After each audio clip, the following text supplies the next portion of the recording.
Hello everyone, welcome back. In this video tutorial, I'll show you how to hide page title in WordPress using CSS. Without further ado, let's get started. First, go to WordPress dashboard, then hover over to Pages and select All Pages. Place the cursor on the page that you want to hide the title. You can see web address on the bottom. From the link, just note down the post number. That will be your page number. Go back to the page you want to edit and click on Customize. Select additional CSS and paste this code. I will leave the link to this code in description.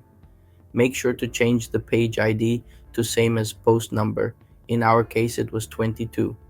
And click on Publish. You can do this to all the pages you want to hide the title from appearing. Hope you found this video helpful. Do like, comment, and subscribe.